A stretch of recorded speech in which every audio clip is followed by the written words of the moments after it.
In 1968, a graduate student at UCLA published a controversial master's thesis titled The Teachings of Don Juan.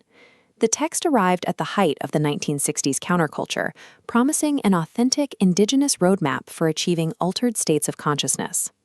Castaneda presented the work as anthropological field research, claiming he extracted these secrets from a Yaqui shaman named Don Juan Matus in the Sonoran Desert.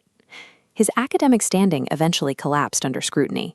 Researchers uncovered glaring temporal contradictions in his field notes and ethnographic errors that did not align with actual Yaqui culture, leading to widespread conclusions that Don Juan was a literary fabrication. Whether or not these encounters took place in the desert, the 12 books Castaneda published over the next 30 years operate with internal mechanical consistency. To understand this material, we must look past the spiritual memoirs and approach these texts as a structured, sequential curriculum. This analysis isolates the work as a methodology for expanding perception and mastering human energy, independent of its controversial history. Castaneda called this the warrior's way, a behavioral technology prioritizing rigorous execution over belief.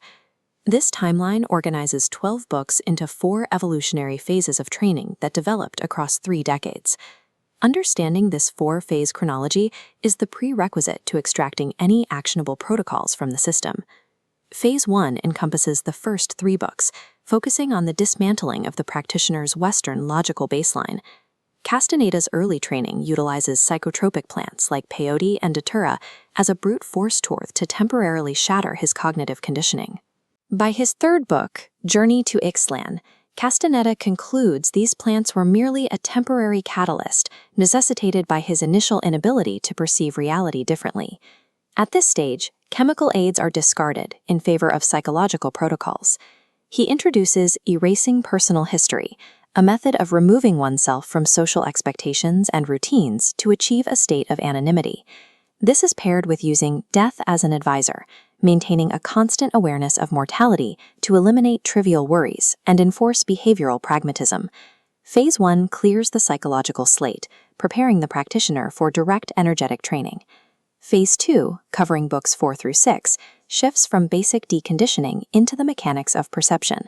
Here, the system introduces the tonal, the structured, linguistic, and categorized world known to standard awareness. Opposing the tonal is the Nagual, representing a chaotic, energetic reality that exists outside of human logic.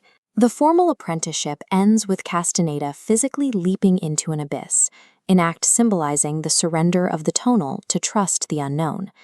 To maintain stability in this state, practitioners perform recapitulation, a mental exercise to retrieve personal energy tied up in past memories and social interactions. Phase 2 turns the practitioner from an observer into an active manager of their energetic resources. Phase 3, encompassing books 7 and 8, details the mechanical peak of Castaneda's epistemology. The cosmology posits a universe consisting of infinite, glowing energy filaments, called the emanations of the eagle. Within these filaments, the human being appears as a luminous cocoon of energy. At a specific locus on the surface of this cocoon lies the assemblage point.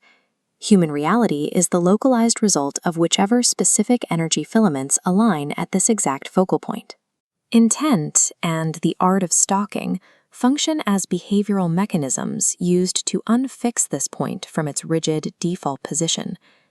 By shifting the assemblage point, a new set of filaments align, allowing the practitioner to perceive alternate realities. Phase 3 reduces mystical states to a single mechanical goal, the deliberate mobility of the assemblage point. Phase 4, covering the final 4 books, moves from theoretical frameworks to somatic execution. The practice of dreaming employs a rigorous discipline to stabilize the assemblage point in shifted positions during sleep.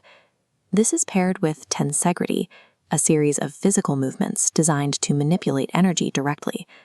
These movements redeploy energy that has accumulated at the edges of the luminous cocoon, sweeping it back into the vital centers of the body. Castaneda also introduces the flyers, or the foreign installation, describing a predator mind that limits human perception. The curriculum suggests that dreaming and tensegrity are designed to starve this predator of its food source by altering the quality of awareness. This culminates in the system's operational goal, total freedom. Total freedom is defined here as retaining consciousness and energetic integrity at the moment of biological death. Castaneda's 30-year publishing timeline functions as a unified technological sequence, from psychological destruction to energetic manipulation. The value of the warrior's way rests on its internal, pragmatic utility, its ability to produce specific shifts in perception. The system outlines a mechanical sequence intended to navigate the biological and energetic boundaries of awareness. In upcoming videos, we will dissect these 12 books individually to extract their actionable protocols. Subscribe to study the path of the Nagual, stripping away the myth to master the mechanism.